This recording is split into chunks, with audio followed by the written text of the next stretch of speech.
हम लोग देखेंगे डिफरेंट परसेप्शंस ऑफ एलएसी। मतलब एलएसी में जो अलग अलग परसेप्शंस हैं इंडिया और चाइना दोनों के, हम लोग आज उसे देखेंगे। और ये भी देखेंगे कि क्या चाइना का कोई इसमें कोई प्लान है, क्या चाइना इंडिया को इसमें फंसाना चाहता है क्या। इस सबसे पहले देख लेते हैं कि एलएसी आखिर है क्या। तो एलएसी इंडिया और चाइना के बीच में एक बॉर्डर लाइन है जो ऑलमोस्ट 4057 किलोमीटर लंबी है, जिसमें इंडिया के अब तो पहले 5 थे, अब 6 स्टेट या यूनियन टेरिटरी है, जिसमें सबसे पहले ईस्टर्न मिडिल में उत्तराखंड और हिमाचल प्रदेश, और इनसे लास्ट ईस्टर्न जो है रीजन उसमें सिक्किम और अरुणाचल प्रदेश आते हैं। तो अब हम लोग देखते हैं कि एलएसी असल में मतलब अभी तक क्लेरिफाई क्यों नहीं हुआ है। लगभग 70 साल हो चुके हैं इंडिया को आजाद हुए, और चाइना में भी रिवोल्यूशन आए हुए, चाइनीज रिवोल्यूशन आया जो 1949 में आया था।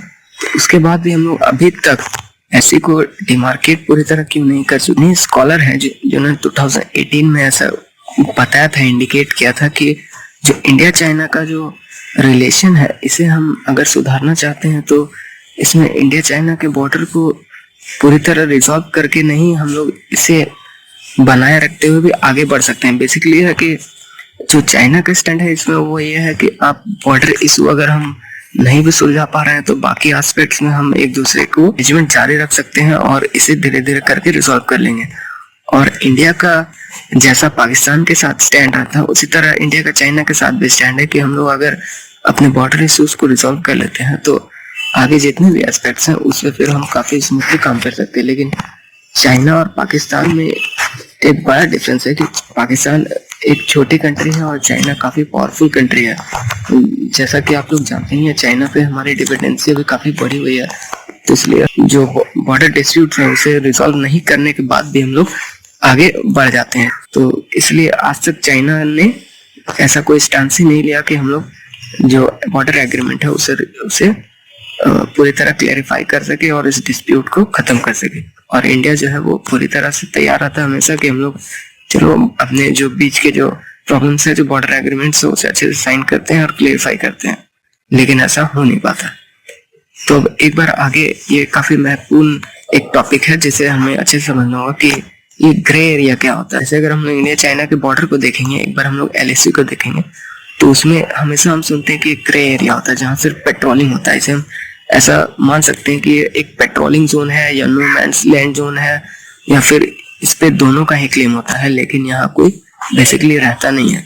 हम लोग कहते हैं कि मान लीजिए अगर गलवान एरिया के आसपास अगर बॉर्डर लाइन जा रही है तो वहां पे होता यह है कि चाइना कहती है कि गलवान एरिया मेरा है और इंडिया भी कहती है कि गलवान एरिया जो है वो मेरा है। हालांकि बेसिकली ये इंडिया का ही है, लेकिन चाइना हम लोग जानते हैं कि 1962 वॉर के बाद काफी अंदर तक घुस आया था और गलवान एरिया के आसपास वो अभी भी टिका हुआ, तो वहां पे वो हमेशा क्लेम करते। लेकिन कुछ एरिया जो है गलवान के एरिया और पूरे एलएसी में गुजरता है पूरा एरिया, तो उसमें कुछ ऐसे जगह आते हैं जहाँ पे हम लोग दोनों ही पार्टी जो है और दोनों ही कंट्रीज जो है वो एरिया को क्लेम करती है, लेकिन हम लोग क्लैशेस से बचने के लिए उसे नो मैच जोन या फिर पेट्रोलिंग जोन या फिर बफर एरिया कहते हैं, और वहां पे सिर्फ पेट्रोलिंग होता है। और यहीं पे हमेशा टसल हम लोग देखते हैं, स्क्रिमेजेस जो बॉर्डर स्क्रिमेजेस है वो अक्सर देखते हैं, क्योंकि जब भी दोनों कंट्रीज के जो जो पेट्रोलिंग पर्सन्स हैं या फिर पेट्रोलिंग गाड़ियां हैं वो जब पेट्रोलिंग करती हैं और आमना सामना फेस ऑफ होता है तो कभी कभी ये माहौल थोड़ा गर्म हो जाता है और दोनों के बीच में टसल हो जाती है। तो ये बेसिकली जो है ये ग्रे एरिया जो बॉर्डर में अक्सर होता है। जैसे आप देख सकते हैं फिगर में कि ये इंडिया का रीजन है यहाँ से इतना दूर, और इसे ये चाइना का रीजन है, और जो ये बीच में जो है ये एरिया पूरा ग्रे एरिया है। तो इसमें पेट्रोलिंग होती है और हमेशा यहाँ पे देखेंगे कि टसल होता है। ये मैंने आपको पैंगोंग रिवर का ये ग्रे एरिया दिखाया, जो यहाँ पे चाइना कहती है कि इंडिया का पोजीशन यहाँ तक है और इंडिया कहती है कि चाइना का पोजीशन यहाँ तक है, और ये बीच का हम लोग ऐसे कभी कभी पेट्रोलिंग एरिया ऐसे ग्रे एरिया समझ लेते हैं। तो आई होप आप लोगों को ये क्लियर हुआ होगा। अब आगे देखते हैं, और ये भी काफी इंपॉर्टेंट मैप है। हम लोग एक बार देखेंगे कि इंडिया और चाइना का जो असली डिमार्केशन वो कब है। हिस्ट्री ऑफ इंडिया और चाइना के डिमार्केशन का एक बार हम लोग अच्छे से क्लियर कर लेंगे। तो इसमें सबसे पहले हम लोग देखेंगे कि ये लाइन ये जो लाइन यहाँ आ रही है, जो हम लोग हमेशा अपने मैप में देखते हैं, इस वाले लाइन को इसे जॉनसन लाइन इसे कहते हैं। 1852 के आसपास ये जो ब्रिटिश गवर्नमेंट थी उन्होंने इसे रिलीज किया था और इसके अनुसार इंडिया चाइना का बॉर्डर ये है। लेकिन फिर चाइना इसे क्लेम नहीं करती है। उनके अनुसार अगर वो उस समय जो एग्रीमेंट था वो उनके अनुसार ये मानते थे कि आप इस लाइन, ये जो ग्रीन वाला लाइन है, इसे आप, जिसे हम लोग मैकडोनल्ड लाइन कहते हैं, मैकडोनल्ड लाइन से जो फेमस है, आप इसे स्वीकार कीजिए एलएसी। लेकिन फिर यह भी नहीं हो पाया क्योंकि इंडियन गवर्नमेंट इसके लिए तैयार नहीं थी। और उसके बाद हम लोग देखते हैं 1962 वॉर के बाद जो चाइना थी वो इस एरिया तक आ गई थी यहाँ।